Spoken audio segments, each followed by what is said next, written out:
Oké, dit is een Liever dood dan slaaf evenement. We hebben al heel lang, I will do a little bit in Dutch, because my Dutch is much more fluent than my stone cold English. Then I will introduce you and then we have a break. Wat wil nou het geval? Jacob en ik corresponderen al 8 jaar met elkaar dus over die hele klimaatlobby en dat globalisme. En ja, langzaam gingen bij mij steeds meer kwartjes vallen. En tot ik ook zag van ja, het is echt een ideologisch en filosofisch programma. Liever dood dan slaaf is toen uiteindelijk ook geboren als antwoord op dat oprukkende globalisme, wat uiteindelijk alles ontwortelt. En, dus dat je weer leert herbronnen op je eigen cultuur, je eigen afkomst, je eigen natuur ook. En nou ja, sindsdien ben ik ook meer Fries gaan praten dan in de 40 jaar daarvoor. Want daarvoor associeerde ik het Fries met van Piet Paulusma en Keerts en Gerrit Hiemstra. Nou ja, daar wil je ook die dood niet bij gevonden worden natuurlijk. In zijn klimaatkasteeltje daar in Balk. Wij corresponderen. Jacob heeft mij ook met zijn grondige onderzoek helemaal mooi op het goede spoor gebracht. Nou, mede daardoor ben ik toen ook Interessante Tijden begonnen om meer te kijken naar het overkoepelende verhaal. Wat in mijn optiek ook juist heel goed op dat christelijke openbaringsverhaal juist weer aansluit. Het hele eindtijddenken, net als New Age, is ook het transitiedenken is heel diep christelijk. Alleen ja, gaat men dan precies natuurlijk de tegenchristelijke kant aan mee op. Jacob laat dat in zijn werk heel mooi zien. En hij noemt zichzelf niet christelijk, maar hij heeft wel die mooie visie, die overkoepelende visie, die heel veel mensen missen, die wel bijvoorbeeld zien van hey, dat gendergedoe, dat is heel raar, of dat klimaatverhaal, daar klopt geen bal van. Maar die niet de dingetjes, de losse eindjes aan elkaar kunnen knopen. So, I want to give you a warm introduction here. En een groot applaus voor Jacob Nordanga, die jullie gaat vertellen over de Rockefellers en hoe die instrumentaal zijn geweest om die agenda op te tuigen. Jacob, it's a pleasure having you here. Rock on. He is also a hard rock singer of Wardenclyffe. He will show some of his music there, and I told him to have the heaviest song of his band in his lecture. So I will actually play the softest and one of the hardest. Oh, okay, yeah, we love the contrast. So the floor is yours. Great to have you here in Friesland, and I already told you he's the Viking intellectual, so he's a Swedish intellectual, and he can. You can also buy his book here, where the whole historical legacy of the Rockefellers in implementing the climate agenda, how this has happened. And he's a great researcher because he also was promoted in it on the University of Linköping. Now, do I say it in the right way? University of Linköping. Linköping. Yeah. Aha. Okay. The floor is yours. Yeah. And it feels like you have explained everything about me now. Yeah. And the book. And the book. Yeah. Maybe we just take a beer and. Yeah. This would be my suggestion as well. Yeah. I hope I can bring some more intriguing facts to you. I don't know what Rübke really said, but I can mention some facts about my background. I'm a PhD in technology and social change from Linköping University, as Rübke mentioned. I have a master in geography and a master in culture and media production. I'm a founder of the Faros Foundation, that works to highlight threats to democracy, freedom of thought, as well as humanity itself. And I also have a publishing house called Faros Media Productions. And I have written 6 books about the global management system that is currently manifesting itself. And this is 3 of them. Rübke mentioned the Rockefeller book, but I have, this is the new American edition, or it's international now. And the second book is The Global Coup d'etat. And that is about what happened during the pandemic. I wrote this during the pandemic when everything was, but I had warned about in the Rockefeller book came into fruition. And the last book here, The Digital World Brain, It was written, it's my latest book, and it's about the future. It's about the envisioned future that what kind of certain actors like the Rockefellers and the United Nations and other influential people want to achieve. And this presentation, I'm going to mention things from each of these books.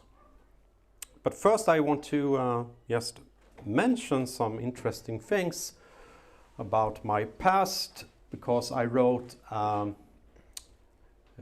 doctoral thesis called Order ab Chao.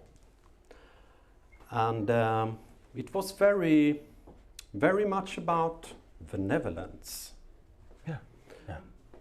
Because I was doing an investigation about the European Union biofuels policy. And that took me to Holland. And some powerful multinationals like Unilever. In this doctoral thesis, I made a network analysis about a lot of actors and how they influenced politics. And as I was doing this, it was very obvious that Unilever and the Dutch government wanted to influence European policy. And they were testing a new kind of governance, something what's called transition governance. And that was a way with using environmental organizations and use them, playing them, funding these organizations to do the biddings of the big multinationals. It was kind of a shock to me to see how this worked behind the scenes.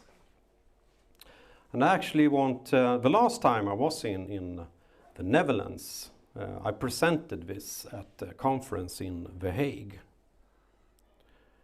And other things that became obvious, it wasn't just these Dutch networks that were involved. There was also a couple of international networks that were very active in shaping European policy. It was truly global, and the Dutch big players were in cohorts with international foundations in United States. And one of them was the Rockefeller Foundation. So the policies in Europe was influenced from the United States together through the Dutch networks and the British networks. So what I found was that this whole thing that were this transition governance thing, it was about creating a new management system for the environment. And it was kind of a testing ground for this that they wanted to achieve. And ahead of this, I found this Rockefeller network, and especially one called the Trilateral Commission. You know about the Trilateral Commission? Who has heard of it? The Trilateral Commission was founded by David Rockefeller, the banker from Chase Manhattan, and one of the most important in the Rockefeller family. And they wanted to create a new world system, a new management system. And this is a quote from one of the co-founders, together with David Rockefeller, Zbigniew Brzezinski. Anyone heard of him?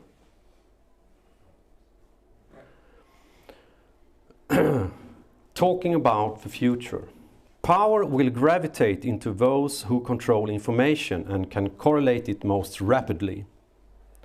Our existing post-crisis management institutions will probably be supplemented by pre-crisis management institutions, the task of which will be to identify in advance likely social crises and to develop programs to cope with them.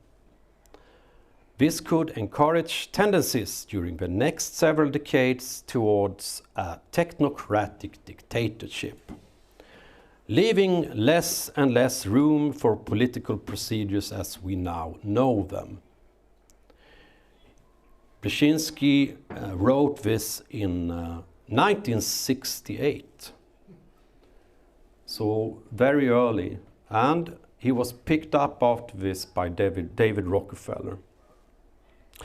And this network, the trilaterals, were very involved in setting up global environmental policy. And after the Brundtland report had been published in 1987, that set up the ideas of sustainable development, the trilaterals, they published a book called Beyond Interdependence. And this book, it was authored by kind of the main author of this Brundtland report. As a continuation of this. And they said in this report that no group of countries can accept to limit global warming on its own. For the first time in history, the nations of the world must cooperate. Economic and ecological interdependence has its imperatives. And the interesting thing with this report also is that it contained an action plan that was written by Peter Vensemius. You recognize that name, of course, because he wrote this action plan. An action plan, and I had this in my doctoral thesis. It was kind of, okay, they explained exactly how they would operate and to influence, create organizations, influence organizations, and put this plan in motion. So he was been around, and this was in 1991, and you had this called the policy life cycle that was kind of a methodology to use for influence of politics. Anyway, Peter Vensemius was a part of this report, and very influential. And he was also the advisor of Unilever. So I followed him in my doctoral thesis and the influence he had on these ideas of a transition governance, transition to more or less global governance. And at the same year as this Beyond Interdependence report, a project was started called the Polestar Project. This was started by Paul Raskin. And the aim was to develop computer-based scenarios for how a planetary sustainable civilization with a global authority could be achieved. Capable of solving the problems that were set up in Beyond Interdependence. Interesting thing with Paul Raskin, it was that he had been involved in the Earth Charter. And that leads us to the Netherlands again. With because the Earth Charter, have you read the Earth Charter? Anyone? No? Because it's very interesting to read, because it's like, if you read it, it's like the Agenda 2030. Yeah, it's the ideological base for the 2030 agenda. Yes. Almost religious. Yeah, it's the commandments, more or less, for the new agenda. A global consensus on values and principles for a sustainable future. And it was Queen Beatrix, Ruud Lubbers. They asked Mikhail Gorbachev, former communist leader, and Maurice Strong, Rockefeller henchman, very close, and coming from the oil industry himself. And interestingly enough, Stephen Rockefeller was the coordinator of his project. So very, very elitist. And I mean, we find with Dutch royals, Royal Dutch Shell, and that kind of power and money. And Stephen Rockefeller, Exxon Mobil, and the American oil conglomerates. And we also find a couple of other connections, especially to the Club of Rome. Do you know about the Club of Rome? One thing when I did my doctoral thesis, or going to defend it, was that I got some problems. I got big problems. In the end, because the head of, or the vice president of the Club of Rome, he got a copy of my doctoral thesis. And he didn't like what I have had uncovered, because I've uncovered how power politics work, and how certain important organizations had been working behind the scenes. And also how he had worked not for the party he was affiliated with in the European Parliament, because he was the one that was responsible for the Renewable Energy Directive and the biofuels policy. So I found out the Club of Rome was behind it, and the influential people behind the Club of Rome. So he did his best to try to get it not approved. So he phoned the opponent and other people at the university. He threatened to go to the president of the university, but they eventually said no to him. He couldn't, because it was nothing wrong with the doctoral thesis. But they tried to do the best to silence me at that time, and it was the Club of Rome. He's from your country, Anders Wijkman. Wijkman. Yeah. He was actually honorary doctor at the Linköping University, and he had very, very close connections to the professors. And in 2002, I mentioned this Polestar project. They released a report called The Great Transition, the promise and lure of the times ahead. This presented a preferred route, strategies, changes, and value shifts for a new global agenda.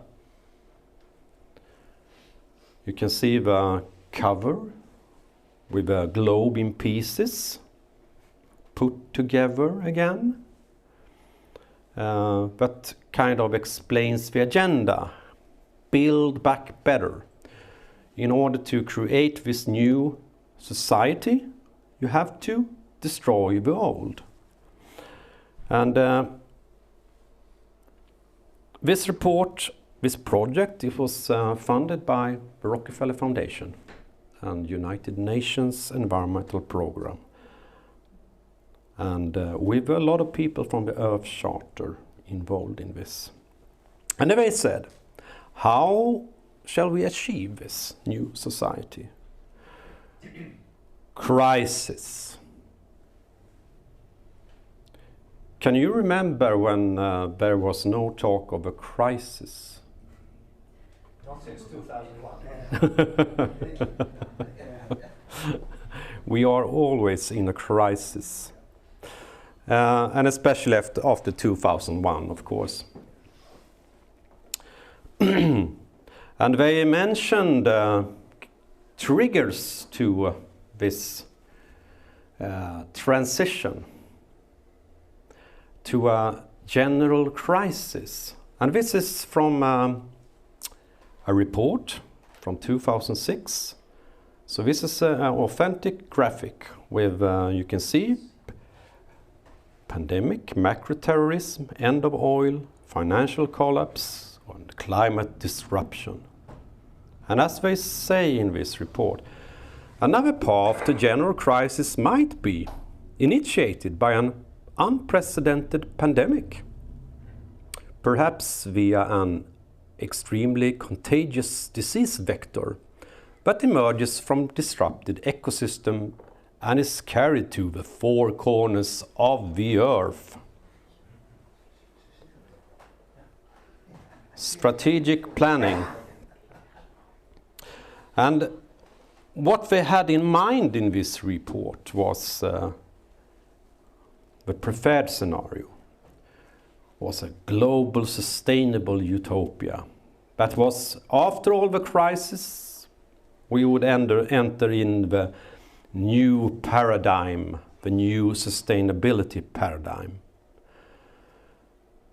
And they said, before the crisis, global governance was effective primarily in one area, setting the terms for liberalized trade, deregulation and privatization. But the renaissance that occurred during the global reform era went far beyond anything known before. The World Court, the reconstituted World Union, and the World Regulatory Authority all date from this period.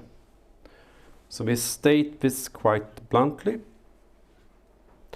But it could also take another path.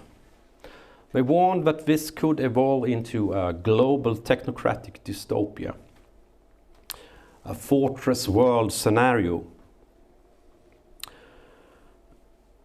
As they stated here, as the systemic global crisis deepens, powerful international forces are able to impose order in the form of an authoritarian system of global apartheid with elites in protected enclaves and an impoverished majority outside.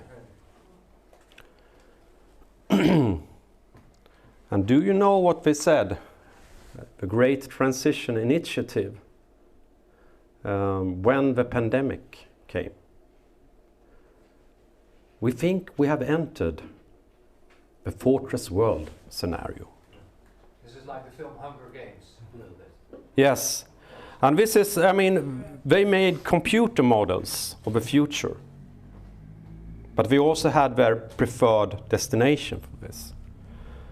And you probably have heard of this report. Oh, yeah. Yeah. The scenarios for the future of technology and international development. This is kind of evolved out of this Great Transition report.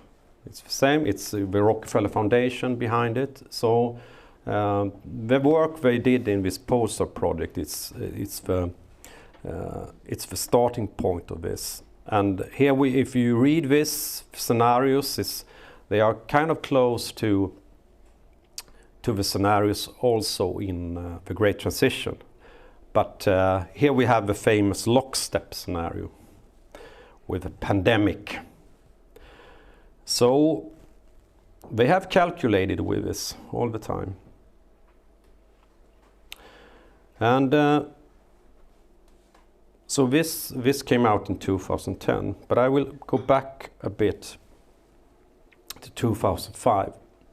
Because Stephen Rockefeller, as I mentioned, Stephen Rockefeller, the son of Nelson Rockefeller, the former vice president of the United States. Stephen was in the Earth Charter, and he was also given the seed money to this Great Transition project and seeding ideas for it. And in 2005, the Rockefeller Brothers Fund, that is the famous Rockefeller brothers, Nelson, David, Lawrence, John, and Winthrop. They decided one thing, and this was kind of surprising for me, upon reading all their annual reports. They had a whole annual review that was all about global warming in 2005. Because this was one of the crises that they saw fit. And they said, the warming of the climate is no longer merely or primarily an environmental issue. It is a global issue that touches every conceivable facet of human existence. It is an energy issue, a business issue, an investor issue, a moral issue, a security issue, an agriculture issue, a coastal issue, a religious issue, an urban issue, in short, a global issue that touches every conceivable facet of human existence. It is a matter of universal concern that cuts across party lines, religious affiliations, class divisions, and demographic distinctions. And therein lies our current opportunity.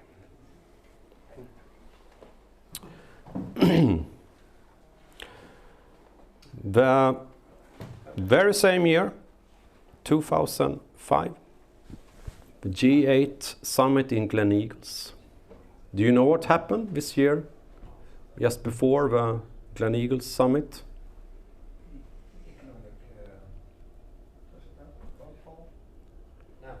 It's a famous thing that happened. Think about 9/11. Oh, the London. The London bombings. Yeah. 7/7. So that was exactly. I think it was one day before we started the meeting. But other things happened at this meeting. It was Tony Blair.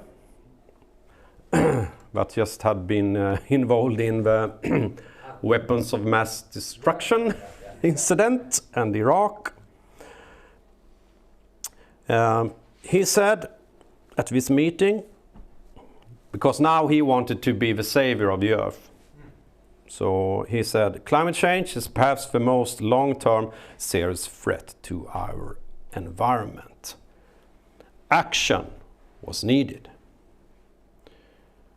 Do you know what Tony Blair did later, after he had ended his tenure as Prime Minister? He went to be advisor for JP Chase for £1.5 million per year. Exactly. Yeah. JP Morgan.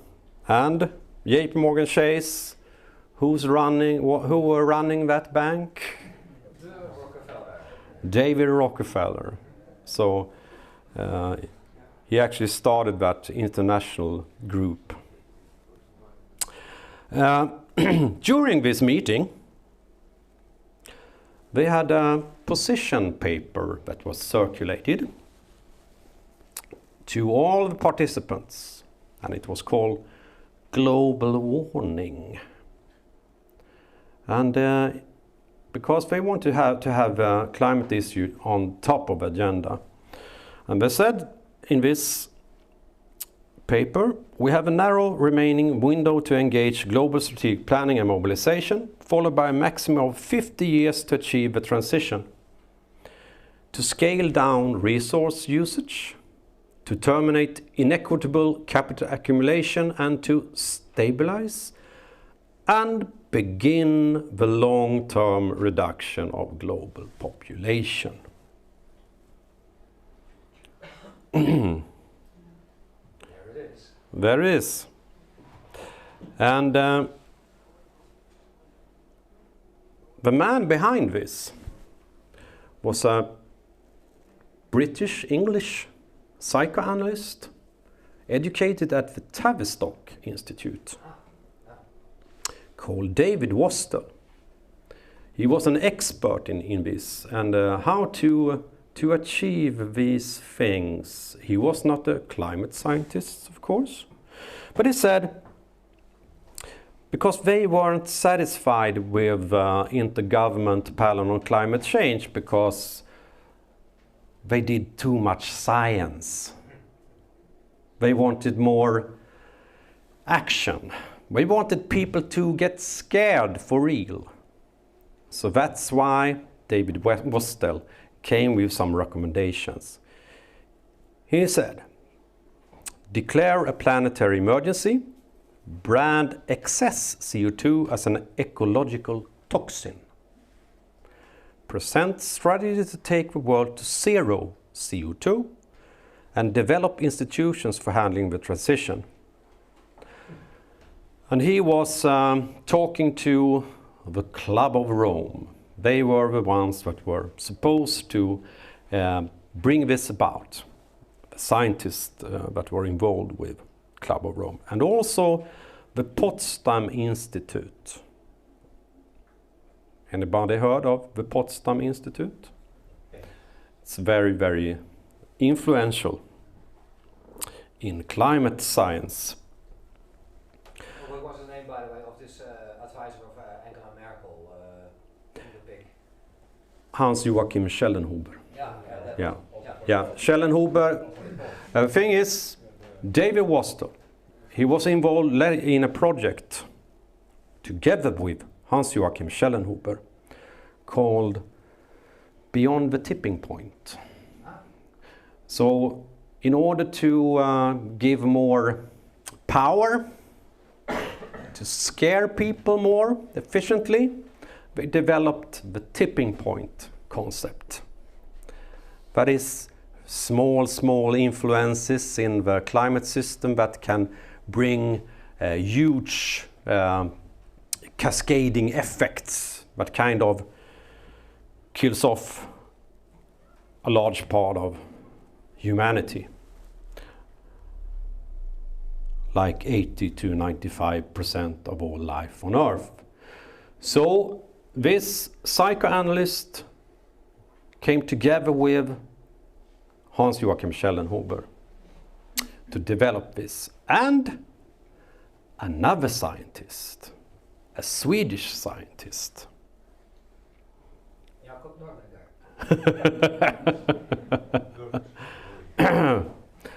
Yeah, they probably they came to know about me, I guess.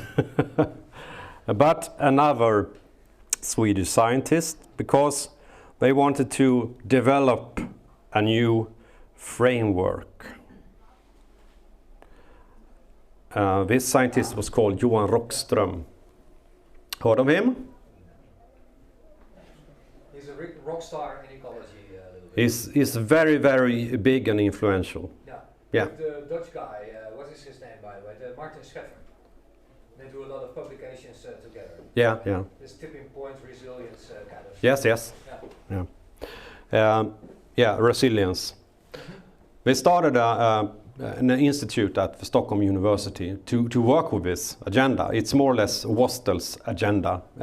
So they set up this to... the thing is, I was at the Stockholm University, worked for a couple of years. They didn't really like this new institute because they said, this is not about science, this is about politics, this is a think tank. So, but a lot of pressure on the university from the government and so on, they eventually accepted this new institute. And Johan Rockström, he became a big star in this because they developed the planetary boundaries framework. So the planetary boundaries, you can see this graphic here with wheel and all the parts that we are stepping over. We are stepping over the planetary borders, and so we need management, global management. And this came out an article in 2009. In 2009, there was also a meeting in Amsterdam where this was presented.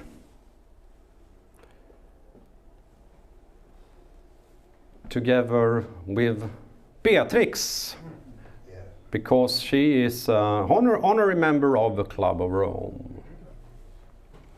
So everyone from the kind of the Earth Charter Commission was attending, like Gorbachev and Maurice Strong, but also Johan Rockström. and this was a huge thing. It's like a couple of thousand people were attending this huge gathering. In 2012, this planetary boundaries framework, it was gaining steam. And 32 scientists said in an article, I think it's in Science, they demanded action and said that human society must now change course and steer away from critical tipping points in the Earth system that might lead to rapid and irreversible change. This requires fundamental reorientation and restructuring of national and international institutions toward more effective Earth system governance.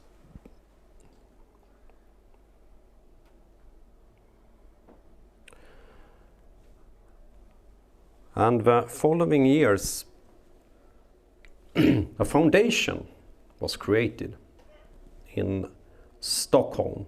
Anyone heard of a Global Challenges Foundation? No, I didn't. No? No. Not even Rübke? No. No? No, but there's too much organizations. Yes, but it's a kind of, I've chosen some of the more important ones, because this is important for the future. And if we go back to the plan that Peter Vensemius presented, it was like create these new organizations, these new foundations that we lead the transformation. And this is one of them. It's like just one day this Laszlo Szombatfalvi, heard of him? No, I guess not. He's a Swedish, he was a Swedish billionaire. Okay. But with the Hungarian... Yeah, he's from Hungary. He fled from Hungary in 1956. He became very rich in speculation. Yeah, on the stock exchange. And when he gets stinking rich, he one day said, "I want to give his money to something good for humanity." So he wrote a book about the need for global government and how they would work with creating new institutions for the future. They recruited Johan Rockström on the board. So we can see where this is leading. The mission was to facilitate the changes needed in global governance to mitigate global catastrophic risks. And they released a report, and they release this every year, about threats against human civilization that is makes us in need of global government. They also started a prize to reshape the world, the Global Challenges Prize, a new shape. So they said, someone that can bring us the best solution on global governance will get $5 million.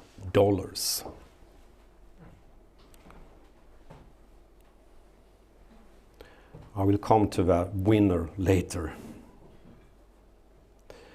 In 2015, this something called the Commission on Global Security came out with a report talking about exactly this kind of crisis that the Global Challenges Foundation had just released a report about. This was led by Madeleine Albright.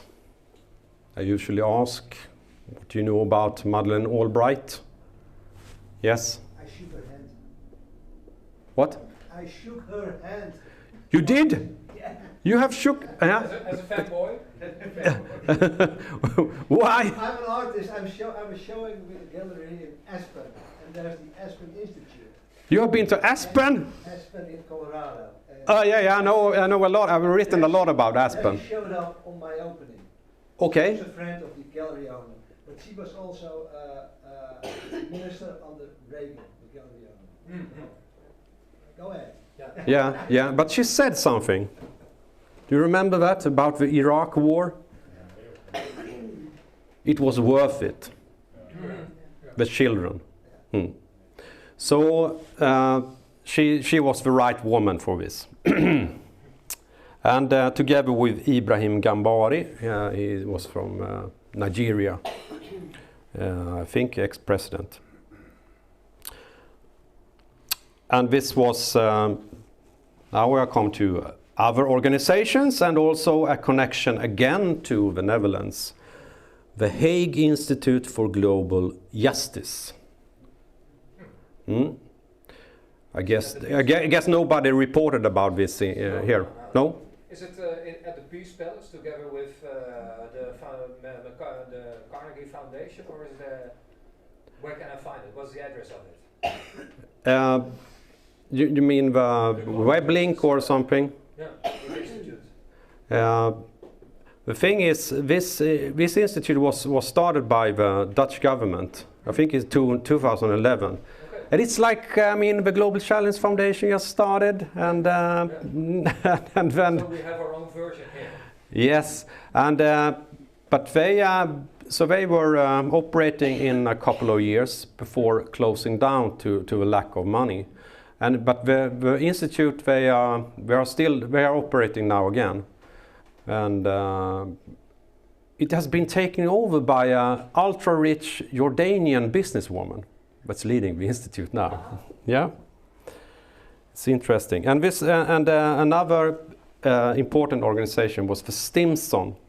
Stimson, I hadn't heard of them before. I guess nobody has heard of Stimson. No, it's a think tank in Washington, and they are very, very important in the new agenda, our common agenda, the United Nations agenda that I will come to later. We have always small institutes that nobody have heard of, but they have huge influence. Anyway, this report came out exactly, I think, 2 months before this happened. Agenda 2030 was decided. And one thing they said during in this report, the Commission on Global Security, was we would like to have a meeting in 2020 and discuss new global governance to handling this kind of goals like Agenda 2030. So 2020, and late the same year the Paris Agreement was signed, and that also was going to start to be implemented in what year? 2016. 2020. 22 April. 2020 was the implementation, we said. So. But they signed on Earth Day. Yeah, they signed it. Yeah. But the implementation of deal was going to start in 2020. And that's interesting. Do you know what happened exactly the same day as we signed this Paris Agreement? A man that nobody know who he was, kind of before the pandemic, but when everybody in the alternative know about him. Maurice Strong daar. Maurice Strong? Was dit Maurice Strong? No, now I talk about what happened during late years. Paris Agreement. The Paris Agreement, the same day, a very important player, very well known today in more alternative circles, not for the main audience, I think, still, but he's a very powerful guy. And any guess? Rupke? Could be Tedros. Not? No. Shall I show you? Yeah. Build up the tension. Hey, Klaus. Yes, yes. Yeah. But he is actually a copycat of Alvin Toffler with his Future Shock. Yeah. I mean, he's just a poster guy. Yeah. I mean, he don't write these books himself. But he has this evil German accent, so it fits very well. Anyway, he published an article in the Foreign Affairs the same day as they signed the agreement, and they proclaimed the Fourth Industrial Revolution with the plan, the big plan. I remember reading this. I actually bought this book in the first book in 2016 and this second one in 2018, and it just it was just so crazy. I couldn't believe my eyes reading chapters about altering the human through neuro and biotechnology. It was just... Have anyone read this book? No. No one? No. Don't spend money on that. But it's, I mean, just to know about the thinking, how they think, and what the plans, because I think it's very important to just to read within their own words. How do they argue about this? And the next event that nobody talked about was in 2019, World Economic Forum and United Nations partnership. I usually ask in Sweden if someone heard of it. Did they mention this on television, on the news? They say no. Did they mention this here? Here in Holland, the media say this is just a talking group somewhere. It's a talking group. Yeah. They have this annual meeting in Davos. The real influence is with politicians in The Hague. Yes. Yeah. But The Hague has some influence. Yeah.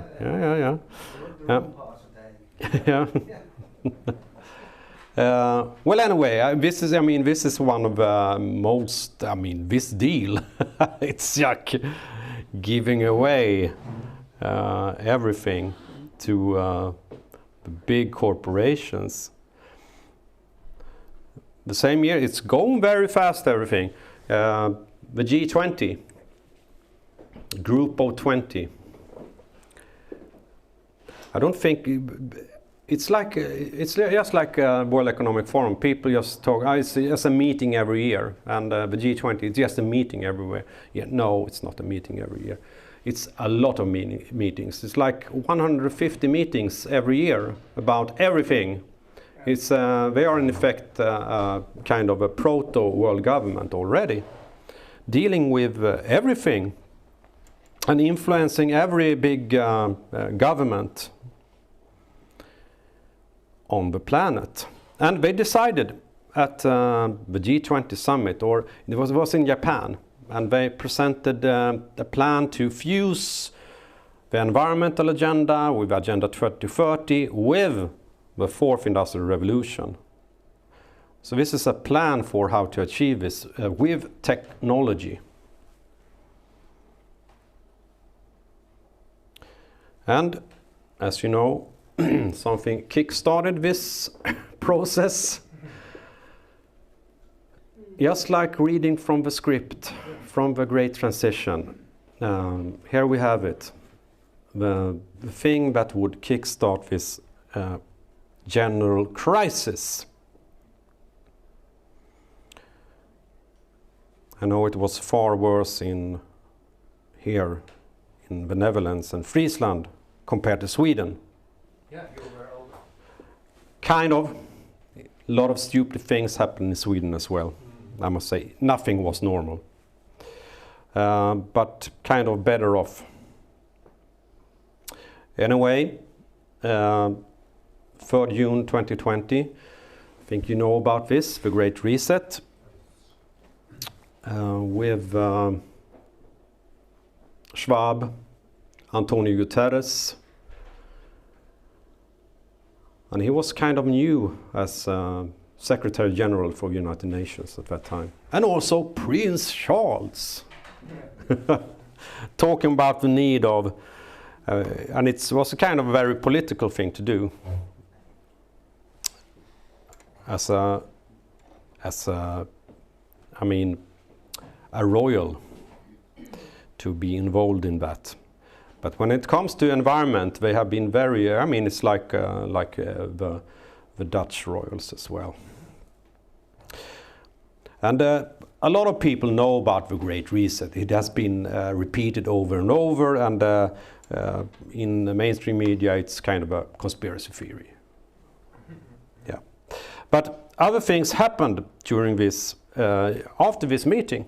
But it took a while for me to find this.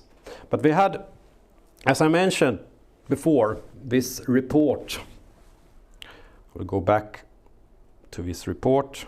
This report, we said we need a meeting in 2020 because United Nations will celebrate 75 years as an organization. So we will start a new process. A political process to change United Nations, upgrade it to a new organization, much better fit for the times ahead. So here they say, designing a roadmap to the future we want, the UN we need. And at this meeting, it was a virtual meeting, of course. And Madeleine Albright was there, Ibrahim Gabari, also Gro Harlem Brundtland, the Brundtland report, and Ban Ki-moon, the former Secretary General, and also Mary Robinson. She was a former President of Ireland. And you can see the organizations involved in this, Stimson and the Global Challenges Foundation. Because the winner of this Global Challenge Foundation's prize, the New Shape Prize, they were a part of something that they started at this meeting, the Climate Governance Commission. And this commission was convened by Maya Groff, a lawyer from The Hague. And two other winners, Arthur Dahl, chairman of the International Environment Forum, and Augusto Lopez Claros, a former economic advisor for the World Economic Forum. So they won this prize and they became a part of this commission that were about to transform global governance. The interesting thing with these people is that they were all into the Baha'i faith. Do you know about Baha'i faith? No. Anyone? No. They want to combine every religion into one, because that's the 9 star, all fused together, and they believe in a new global society, a world government. It's a central belief to have a world government to give us peace. So it was very interesting to see that these people, when I have listened to them, they don't seem like these kind of religious figures, but they believe in world government. And this project, the Climate Commission, they also had some commissioners. Mary Robinson, Ireland, and Johan Rockström, a part of this. Now a director at Potsdam. And Ellen Johnson Sirleaf, guess you haven't heard of her,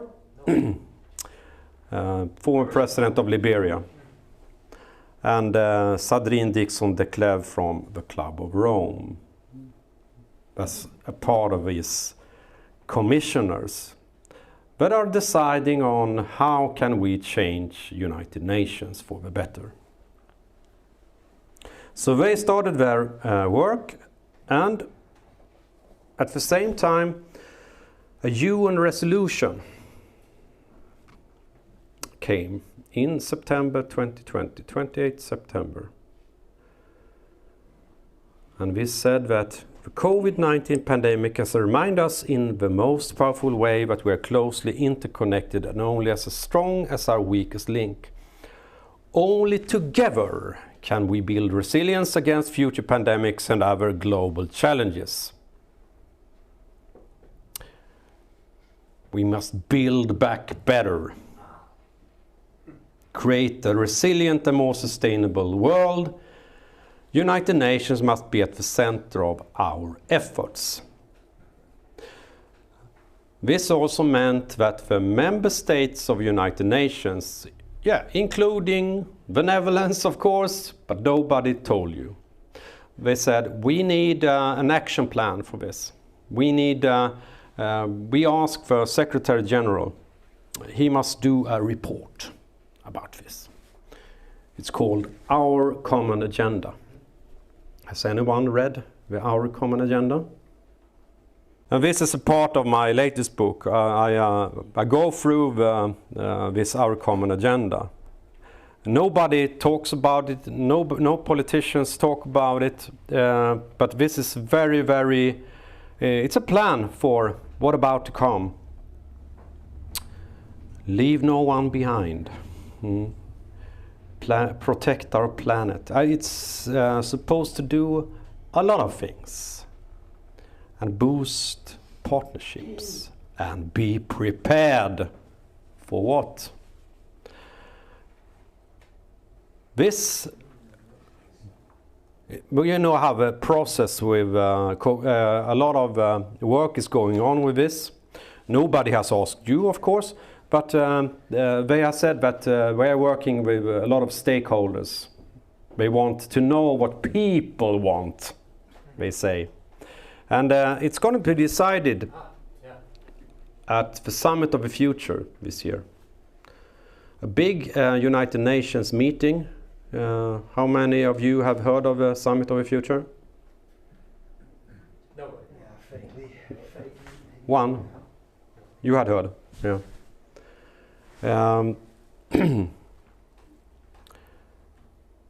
Well, it's a big meeting. You haven't heard it.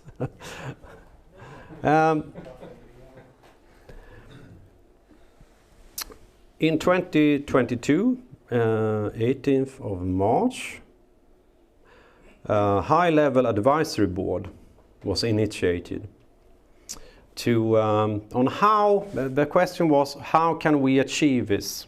How can we? They asked them, how can we achieve our common agenda and this Agenda 2030? So we find also the Stimson Global Challenge Foundation, and in this panel, when I show this is Sweden, people just, what? because our former Prime Minister Stefan Löfven was co-chair of this.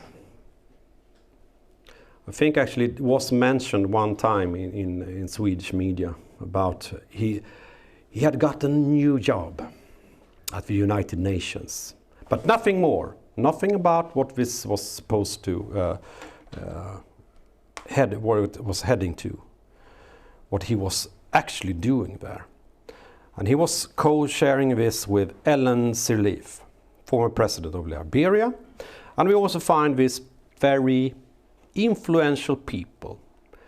Tharman Shanmugaratnam, he is on the board of directors of the World Economic Forum.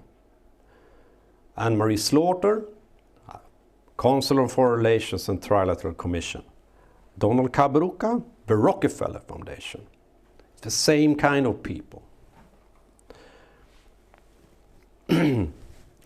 Ellen Sirleaf, she was also heading a panel before. I assume that you have followed this with WHO and this new Health Act. She was a part of a co-chair of the first a panel that talked about pandemic preparedness. That was the start of this process in WHO. And Tharman Shanmugaratnam, he was sharing another about economics. How can we fund this if we have a new pandemic? So that was the people they chose for this. And they want to achieve something, a pact for the future. The aim is to strengthen international cooperation so it delivers fully and fairly on existing agreements while enabling us to respond effectively to new threats and opportunities for present and future generations. The goal of this pact should be a global transition by states and non-state actors to circular economy, addressing both supply and demand in a way that achieves balance with the planet. This is another word for technocracy, a new management system with the goal to take us to zero.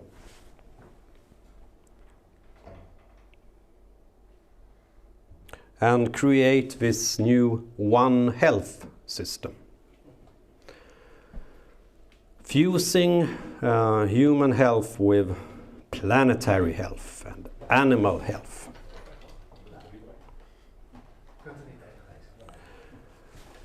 And this was said in the Global Catastrophic Risk Report 2024 by the Global Challenges Foundation. That a radical shift in international cooperation is part of this. But also that preparing for the shocks we know will come. There you have it, we know will come.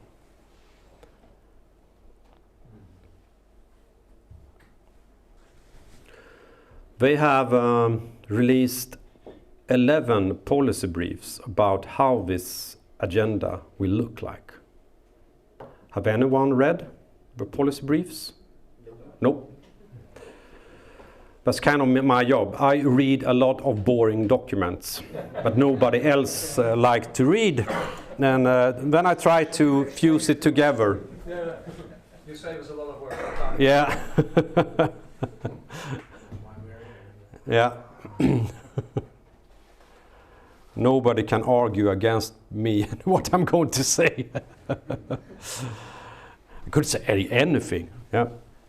Anyway, what this pact is about to do, they want a declaration for future generations. Securing the interests of future generations by identifying, managing and monitoring global existential risks. That's repeated all over. And they want to have a special envoy that will talk for the future generations. Raise awareness of intergenerational impacts of decisions.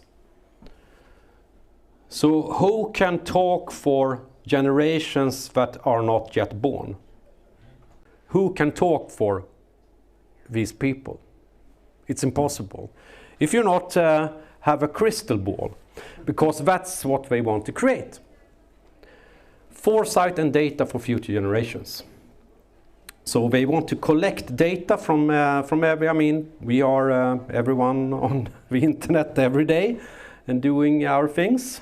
And we have our mobile phones collecting data. And they want to take all the data, put it in something that we call a futures lab, and analyze this data. We say this decentralized network to improve long-term decision making. Time for a coffee break. Yeah? Do you agree? Yes. Okay. Oké, iedereen, ontspan maar even. Jacob, thank you for 1 hour lecture, Yeah. I guess. Please go on. You have already learned us many organizations that nobody ever heard about.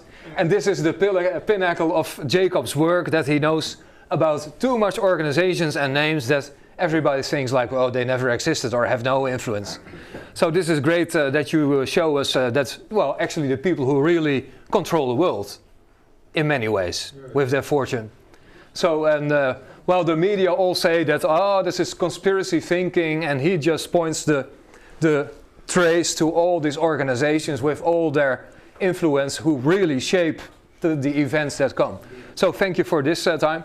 I think we first have a strijdbier. Yeah? To welcome Jacob here in Friesland.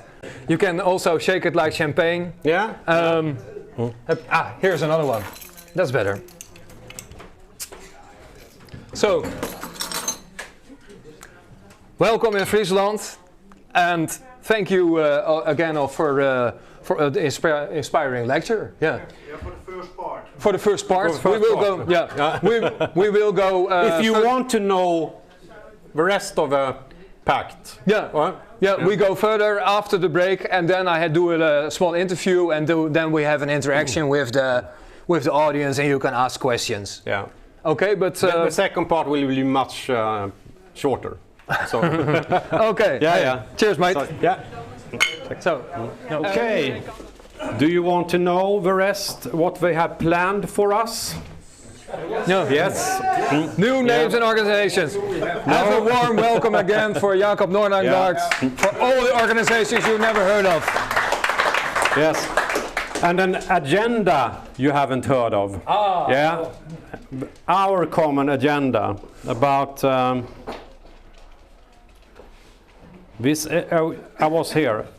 The policy briefs, the Declaration for Future Generations, Special Envoy for Future Generations, Foresight and Data for Future Generations, a Futures Lab network, because they want our data.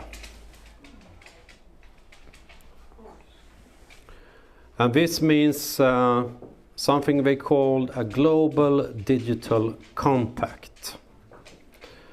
And that means that everyone on Earth shall be connected to the internet. Total hubris, I would say, but... And this, they say that they want this because they shall develop and govern digital technologies in ways that enable sustainable development. Empower people and anticipate risks, harms, and address them effectively. And for this, they want to use AI. This is a recent report from United Nations, Governing AI for Humanity. Governing AI for you, it is. And they say here that AI can address climate change by using advanced climate modeling tied to information about urban mobility and behavior patterns to create new early warning systems. That is all data that you leave all the time. Another goal is space. Space tracking and surveillance. They want to use satellites to measure and control carbon dioxide. In the words of Al Gore, our goal is to actively track and verify all significant human-caused GHG emissions worldwide with unprecedented levels of detail and speed. Al Gore has started an initiative called Climate Trace with this goal in mind, and he cooperates with Google, for example. And in the commercial for this project, he is kind of laughing a bit and says, "No more hiding for you."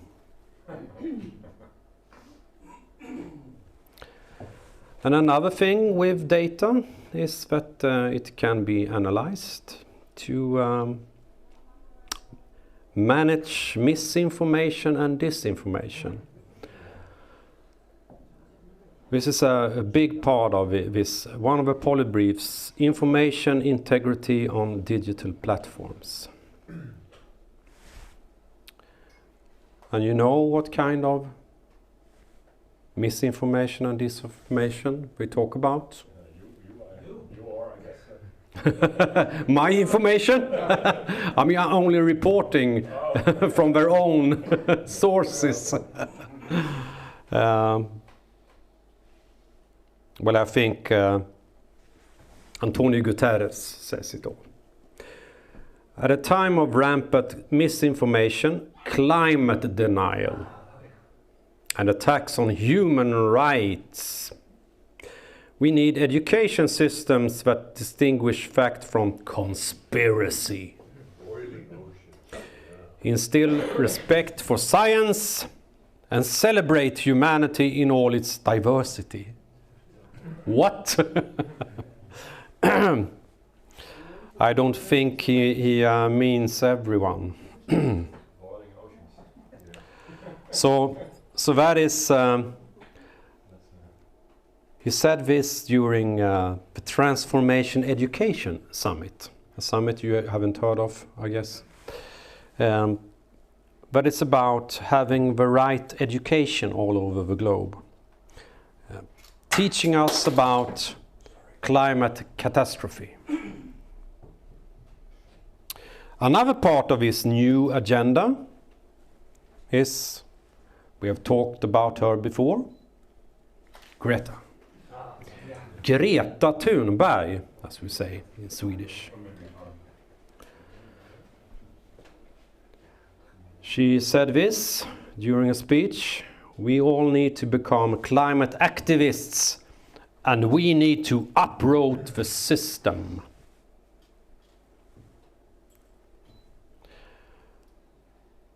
So that is a big part of it. So they want to use youth activism to change the public opinion. I don't know if they will succeed with this. I don't think they are in reality anymore. So another big part of this new agenda is behavioral design. This is taken from, we had a kind of, the thing is you can watch this on the internet. They have channels on United Nations. This is from the UN Innovation Network. But we discuss how can we change people. And this session that I've chosen here is about emotions as drivers of climate action. Affective strategies increase threat perceptions, activate loss aversion, and elicit specific emotions: fear, hope, anger. I mean, they're saying this openly.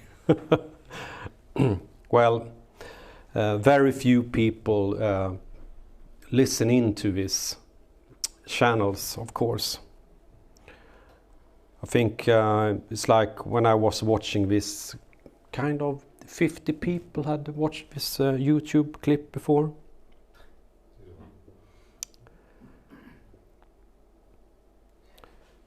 So they know they can sit and say these things. And the thing is, with all this work with influencing us to do the right things, they can do a ranking on what countries are good and what countries are bad. SDG ranking. You can see this list. I miss one country. No. What are you doing? I thought that Netherlands were very, very into these things. Maybe you are on Waking up. number 11 or something.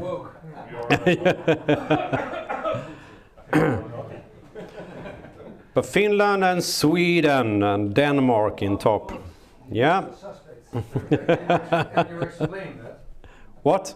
Why Sweden is number 2? And not number 1, you mean? Exactly, right? Yeah, I don't understand what happened, because I mean Finland, they always complain on Sweden, but we are too progressive, they say. Yeah, but they want to be like Sweden all the time. Because So- maybe the Finns, they talk less. Yeah, we talk less and they just do it. With some Koskenkorva. There are 3 crosses on top. Cross, you know? Yeah, 3 cross. Yeah, it is. Christian countries. Yeah, good Protestants. Mm. Yeah, Exactly. obeying, trusting. Mm. But you are Protestants as well. Yeah. Oh. I'm kind of disappointed that you are not on the list. How comes? I was joking. How comes we are not on the list? Well, maybe you are on number 11 or something. Yeah. You're not on the top 10, but I guess you are very high. Because Poland is in front of it. That's this point. Even Poland. Yes, How do you explain that? Poland. Poland. Could catch Still the high. country. Better than Yeah, us. cheating. Oh, okay. I don't know. It's all about corruption. Yeah. The scores are very close. Okay. Next one. Netherlands is number 20. Number 20. Next slide, please. Yeah. Yeah. Next slide. Okay. How will they do to make Netherlands to get higher on the list? We have a big mouth, but we do not do anything about it, as long as we can make money. Yeah. An apex body for the world economy. That's one thing, because they want this to influence economics and financials to be more in line with the SDGs. So they want an apex body. psychopaths on the top. Yes? But 160 countries or more are participating in the SDG. So when you're on 20th place, you're also still in the top. Yeah, you are. Exactly.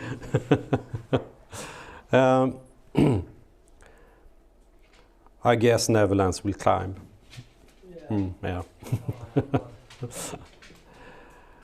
Anyway, they are very much into to bring about a new economic system that is in line with SDGs. All this can help to shape the new society. Because when you look on it, it's all about this futuristic agenda. Everything that has to do with the fourth industrial revolution is about futurism. And I know it's very hard to see everything on this diagram, but we talk in the end about humanity 2.0. Upgrading us. Or one can say a small minority, because this society isn't for everyone.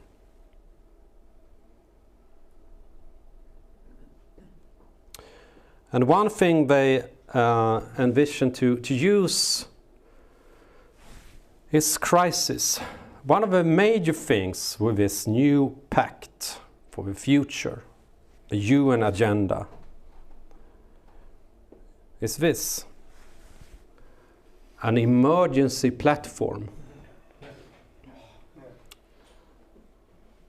I think this is most important in this, what I'm going to say, the emergency platform.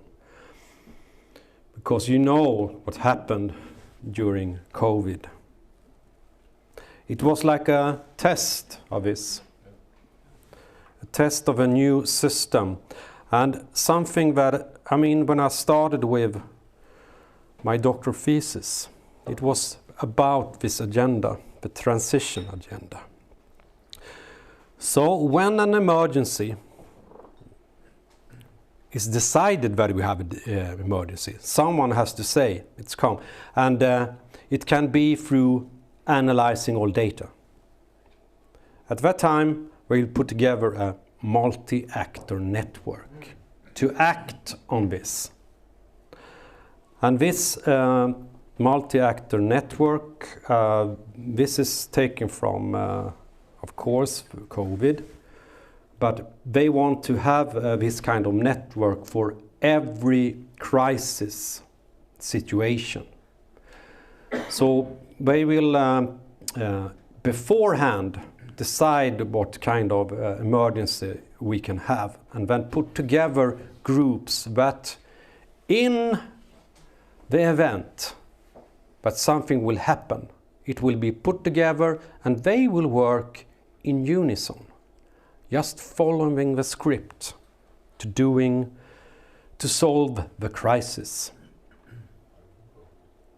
We talk about high-level political leadership, high level.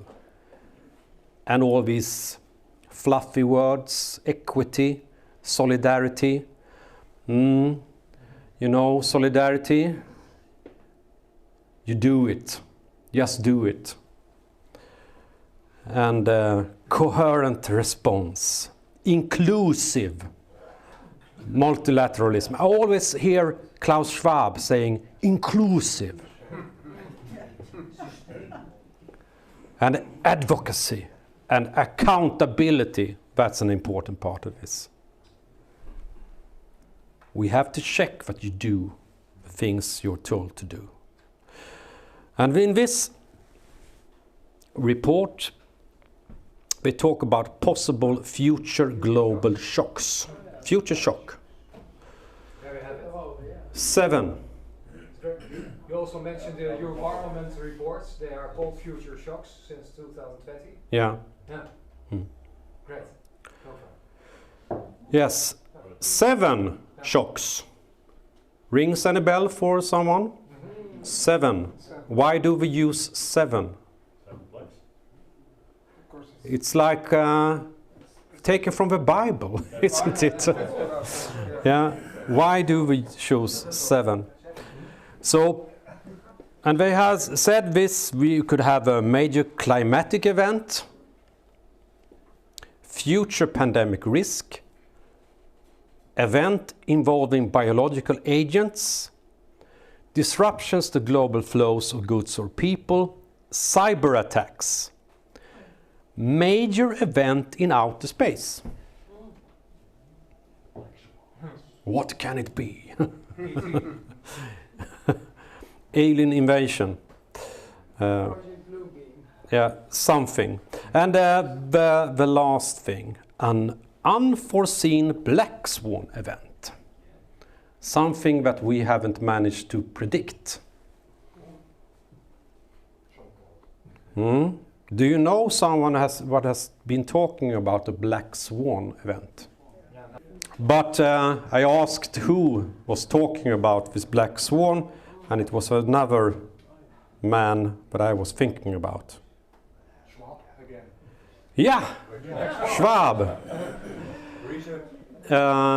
Klaus Schwab, he had a State of the World address at the World Government Summit in Dubai last year. Isn't that very interesting? Talking about having a State of the World address. Who gives State of... isn't the State of a Nation? Yeah. I mean, yeah. So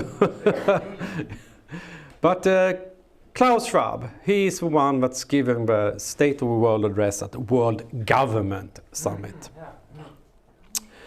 And yes, he said, there will be certainly what we call the black swans. The unpleasant surprises which will come in our way. Which will come in our way. Maybe they're white also. Yeah. They are black swans for the public, but for them it's... For them, I mean, they know. They know what the black swan is. Yeah. And when this happens, we have to do what? We have to put ourselves on what might be called a warlike footing. Long live the king. Prince Charles at COP26. Oh, this is just exactly what Barbara Baarsma and Future 2040 for Netherlands were saying. Yeah. We have to prepare for war. Prepare, yeah. They were literally saying this in a press release in February this year. Yeah. And now we come to the next part. I was talking about something called the Climate Governance Commission before. Do you remember? They have released a report last year governing our planetary emergency.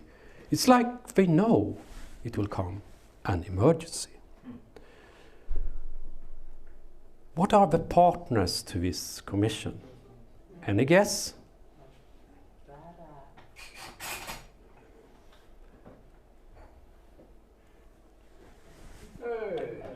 Hey, Rockefeller Foundation.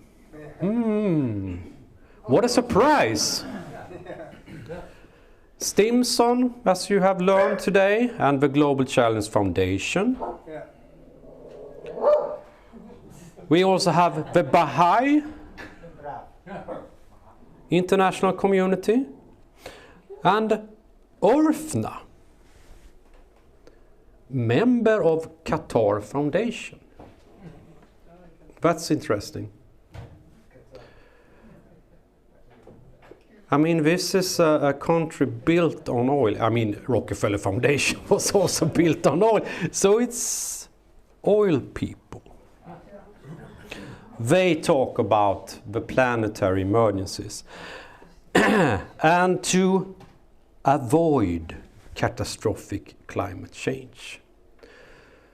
So they issued a paper, then they said the world faces a deepening planetary emergency and is on a reckless path toward catastrophic climate change, having already overstepped 6 of 9 scientifically identified planetary boundaries. What is lacking is renewed and courageous top-down leadership within all levels of government, combined with generalized bottom-up citizen pressure, Greta, and engagement to catalyze fundamental transformations. The UN General Assembly should declare a global planetary emergency at the 2024 Summit of the Future, reinforced in similar statements by UN agencies, regional bodies, and national and local governments. And develop a planetary emergency plan.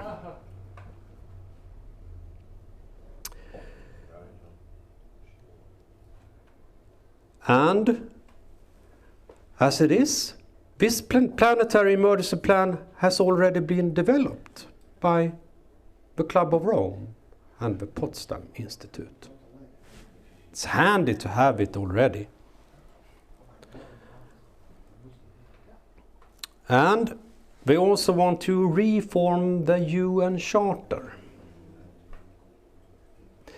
The principal organs of the UN as set out in its charter could benefit from improved integrated governance of the Earth system.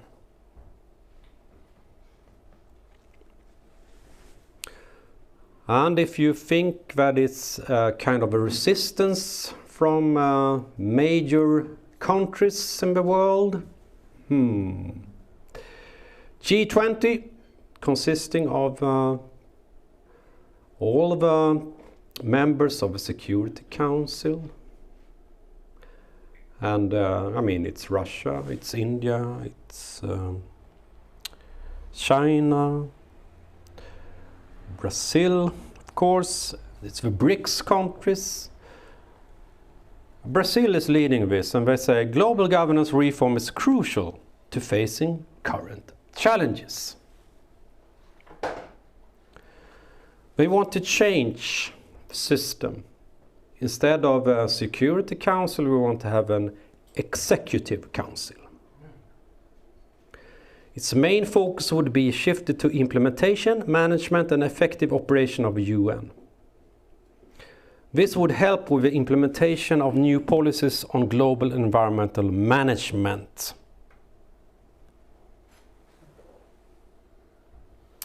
For this, they want servant leadership. At this critical juncture in human history, it is important that key powerful actors take adequate responsibility and act in service of the shared interests of all humanity, life on Earth and future generations. They must demonstrate and embody the highest levels of leadership, maturity, and competences which has been delineated as a type of servant leadership, or level 5 leadership. Level 5, the highest level of leadership, has been described as building enduring greatness through a paradoxical combination of personal humility and professional will. This is the levels. Yeah. Where are you on this? Somewhere down the bottom. Are you highly capable or contributing? Competent? Do you know any leader that you think are in the top region? We are all negative numbers. You're negative. You're not in this pyramid. We are Below. Yeah. below the pyramid. Yeah. Do you have any suggestions on level 5? No. Executive? Anyway, this quote is from the Davos Manifesto. Have you read it? The Davos Manifesto? No. This was written in 1973. It was, when it was the European Management Forum at that time. But they said, the management has to serve society. It must assume the role of a trustee of the material universe for future generations. Mm. Yada, yada, yada. Yes. Here's a quote by John D. Rockefeller. Good leadership consists of showing average people how to do the work of superior people. Yeah. And the interesting thing with this is come back to this Great Transition report. This is a quote from this report, and this is the worst scenario, the fortress world scenario. The forces of global order take action. International, military, corporate and governance bodies, supported by the most powerful national governments, form the self-styled Alliance for Global Salvation. Using a revamped United Nations as their platform, a state of planetary emergency is declared. A campaign of overwhelming force, rough justice and draconian police measures sweeps through hotspots of conflict and discontent. And one interesting observation is that this is the only of the scenarios that they talk about a planetary emergency.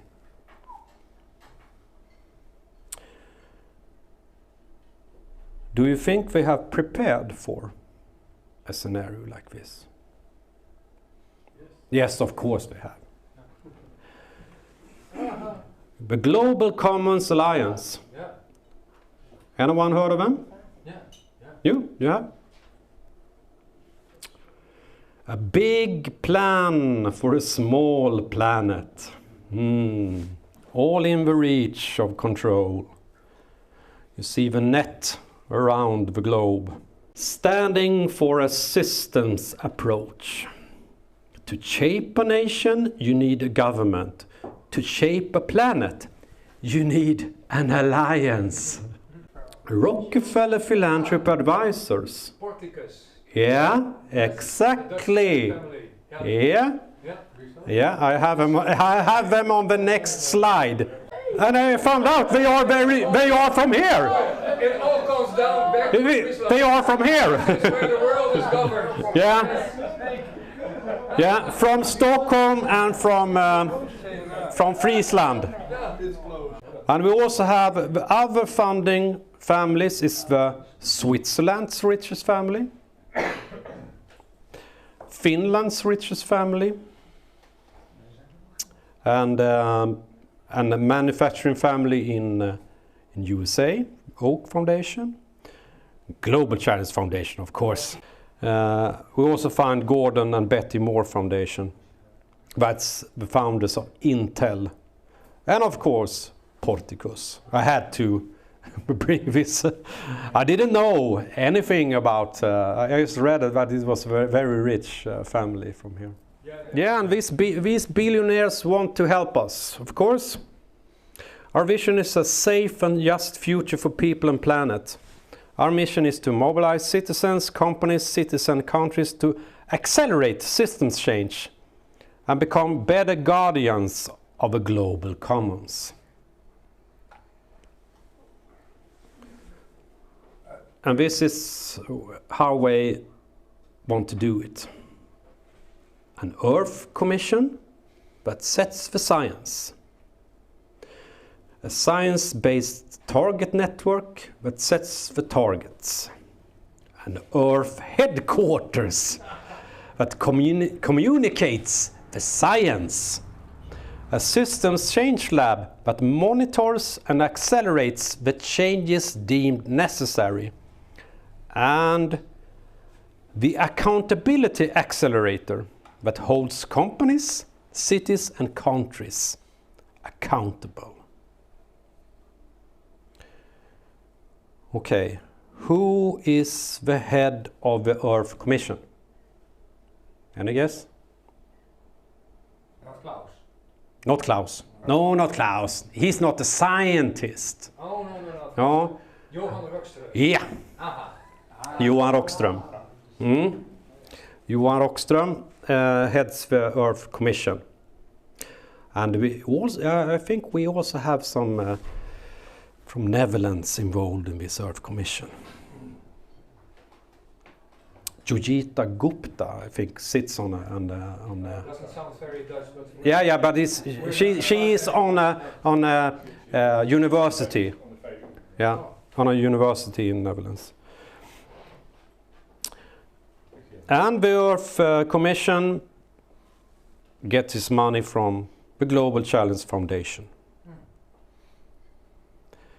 You can see Johan Rockström here with a little globe. And he has also been talking a TED Talk. This is taken from the TED Talk. Johan Rockström at the steering wheel. To make us sustainable again. They want to achieve the great transformation. And they are saying this, that we are living through a change of historic scale and scope. This shift will be as significant as the change from a world of hunter-gatherers to an agrarian society, and then again into an industrialized world. There's a lot of things they want to achieve. I won't go into everything. But I don't think it's very good for us in the end. And we will be transformed, but I don't know how it's with this funding people, the billionaires. And this next slide is from my book, The Digital World Brain. And this is kind of a automated new world system that they have in mind. We talk about, yes, we want an executive governance. That is the United Nations and all these powerful players influencing United Nations, setting strategy and decisions for us. This will go out to us, governance through legislation, education, media, SDG, ESGs, social credits, and smart cities. Then we will check how well we are doing this through all the data gathered. And then it will go back for feedback and analysis. This is the anticipatory governance, not participatory, but anticipatory. They will know what we, the people, want and how you react. And in the level below, multi-actor governance, if something bad is happening, if we are doing bad things for the planet and an emergency evolves, they will have the emergency platform ready for us. The perfect system. This is a Swedish transhumanist philosopher, Nick Boström. Yeah. Thinks a lot. He has a theory called the singleton theory. And this theory states, a singleton is a world order in which there is a single decision-making agency at the highest level. Once formed, a future singleton might be perpetually stable. This could happen if surveillance, mind control and other security technologies develop in such a way as to enable a singleton to effectively prevent the emergence of internal challenges. And the question is, who will be the envoy for the future generations? Do we have any candidates? No. Rutte. But people, I mean humans, are they good at this? Maybe we should have Sophia instead. This is Sophia at AI for Good conference in Geneva last summer. I believe that humanoid robots have the potential to lead with a greater level of efficiency and effectiveness than human leaders. Now I'm coming to the very end. Yeah? I just wonder if all countries are involved with this. You know? There's no escape. There's no escape. I mean, they are negotiating about this new deal for the Summit of the Future in September. Yes. So they are involved in negotiations, every country that is in United Nations. Will they agree? China will say yes. China will say yes. How many leaders don't want to have control over the citizens? Everyone wants. Everyone likes data about everyone, I think. Okay, I just wanted to show you this, one of the last slides. This is a quote from one of the winners of this new SHAPE prize, the Climate Governance Commission, you know. Arthur Dahl, the Climate Governance Commission. He said during a meeting with his friends in this team, maybe the best solution to climate change would be a nuclear winter for a few years to cool down the planet very quickly. And in the longer term, it would be in our best interest than any of the solutions tried at the moment. Another Swede. He lives in Switzerland. I haven't found, I think he's Norwegian or something. But it's very interesting because he talked about how could we create this new order. And they talked about possibilities of, he said, the First World War. After the First World War, we got the League of Nations. After the Second World War, we got the United Nations. And if we have a new big event that we know will come, we will have a new world organization. And this is what he said before. He said that maybe if we also have a nuclear winter, we could solve some other problems as well. So that's the kind of people that wins with awards. Yeah. They all think 1 billion people, that's more than enough for this planet. That's sustainable. And it's unsustainable with more people. Yeah, so it's a kind of, and they have this transhumanist ideas, this philosophy that if we get rid of a large portion of the population of the earth, we that are left, we can develop and become like superhumans.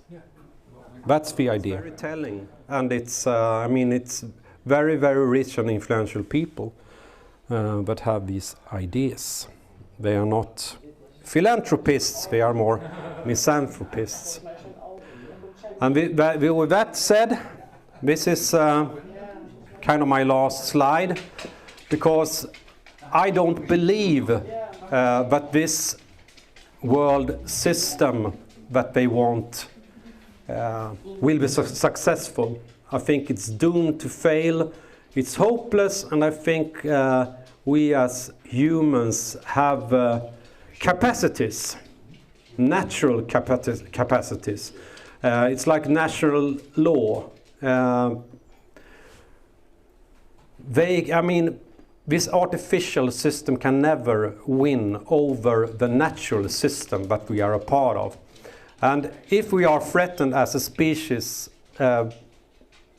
things happen, and we come together and eventually can stop this. And that is also what my next, this is a slide, this picture is from my coming book, The Temple of Solomon, where and that book will be about the more occult background to the agenda now unfolding, where I describe all this and every chapter in this book is a song on my album Temple of Solomon with my band Wardenclyffe. So it's a kind of combination between art and science. And also I have an artist that I've been working with to doing these paintings. And I also involved other artists, like my eldest daughter. She has done art to this as well, because for me it was important to do something that is celebrating human creativity, because I think that's what we can use to win this in the end. So I'm working on this project now, and will release a book later this year. And I hope, and I'm looking for support for this as well. So if you are interested in this project and want the book and so on, you can support me. And now I will play one of the songs from this album, the last one. I chose a more soft song this time. I could play a more hard song later, maybe. But this is the closing song on this. But it's about that we're gonna win this in the end.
Thank you.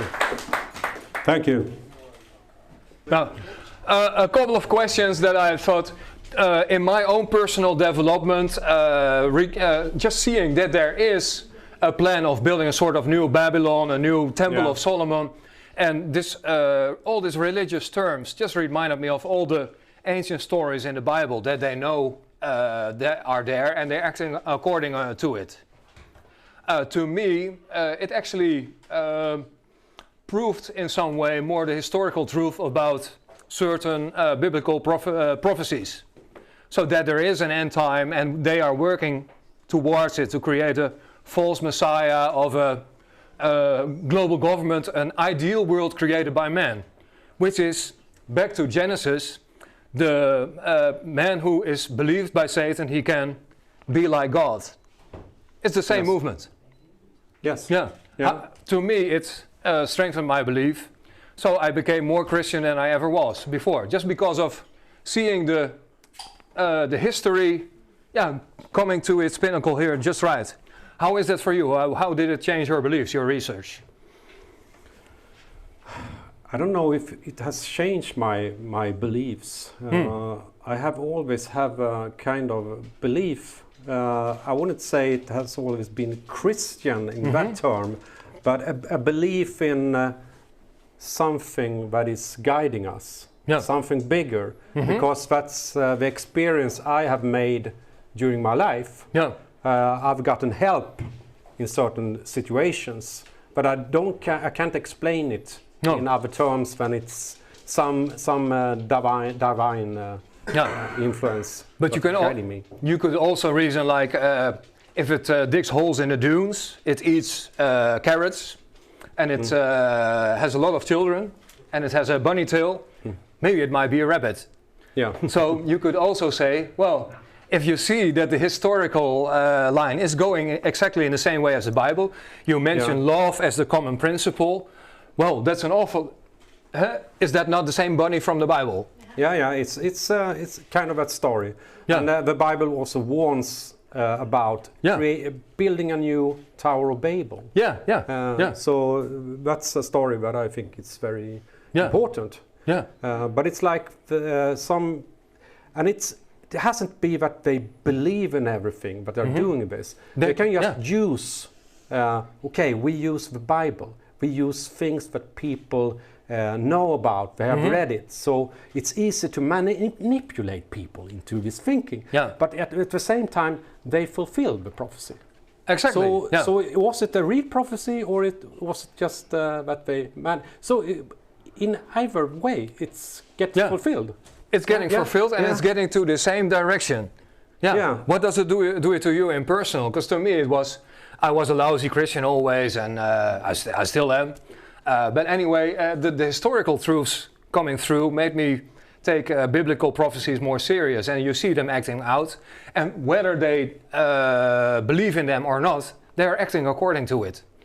Yeah, they're doing. And I, in my next book, I will dive more into that thinking and how occult philosophy has been a part of this. And how do you also see, because they're acting according to the dark side described in the Apocalypse, in some way. So they want a world government, the 666 thing, and we already experienced that. How was it to you? That to me it was that you could not buy or sell without getting the jab. We already experienced this kind of. We have. So they acted out the Apocalypse 13:17. The thing is, I mean, it was.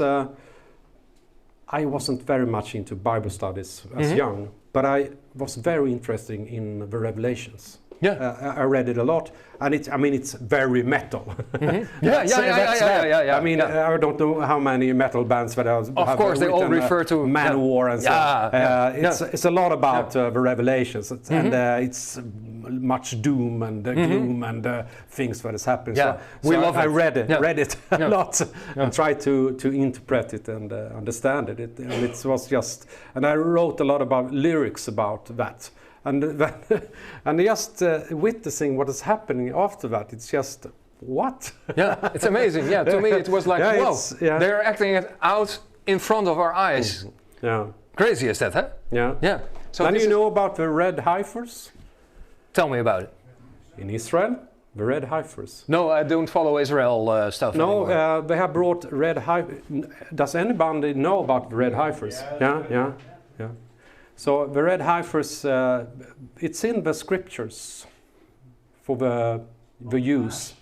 They have for the sacrifice for before rebuilding the third temple.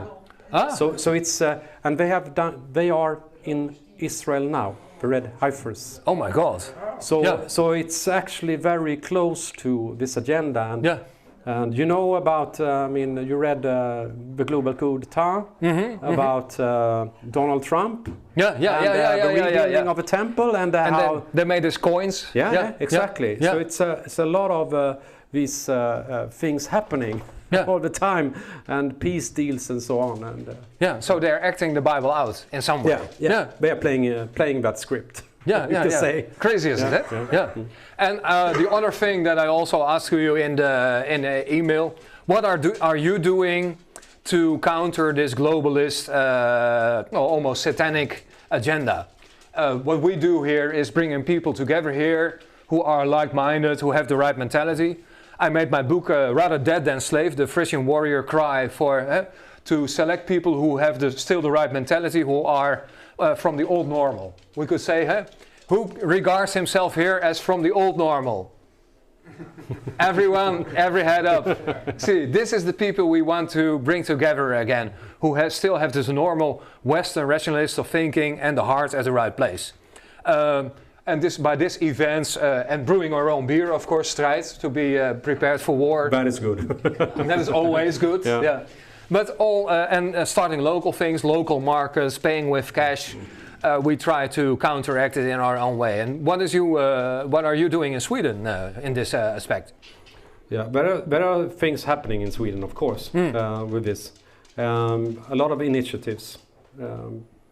The thing that I am doing, what I'm contributing with is bringing together the facts and bringing knowledge to people. Yeah. And if they have that knowledge, they can act. They can create this kind of initiatives.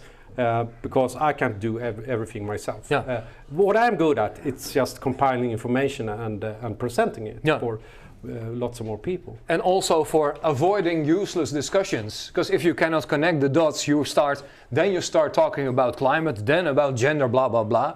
But you do not see the overcoming plan. Yeah. Yeah. Which has a dark side, of course. So we look forward to your occult description. I've been into that as well, because then we come at the Lucis Trust, Theosophy, all this kind of stuff. Yeah, it will be a part of it. And the New Age. I always warn people that there's many in the so-called New Awakened group who sympathize with New Age, but you show in your work that New Age is actually from the same source. Yes, exactly like the environmental movement. Exactly. Yeah. And this is an important detail to notice. It was my father-in-law who died already 20 years ago, but he was 50 years before we were working on this. He already wrote about this, but then from a Christian perspective, that New Age, but also the technocratic world order, the coming of computer society. He wrote about this already in the 70s. Then they were already seeing it. So we are building on a tradition of researchers that had already seen from this perspective of apocalyptic visions, people acting out biblical prophecies, that we would go in this direction. And by then, in the 1970s, you could not even play computer games like in the 1980s we had Sopwith. We had 3 blocks. This was the airplane, and it could shoot 1 block to the other 3 blocks, and then it would go down and...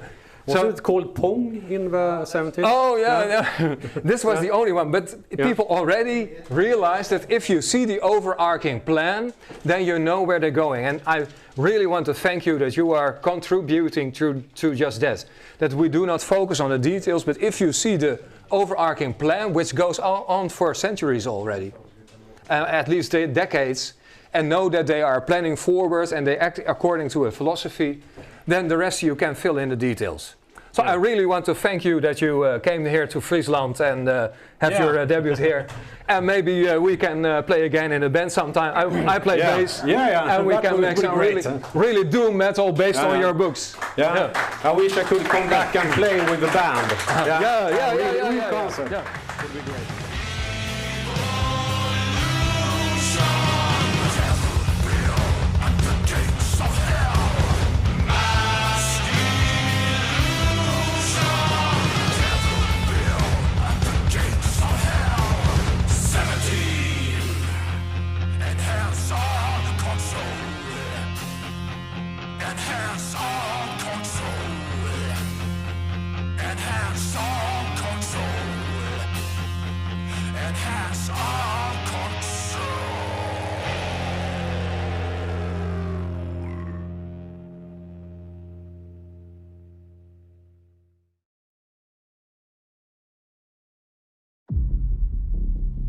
The Bible says that there is a time for peace and a time for war.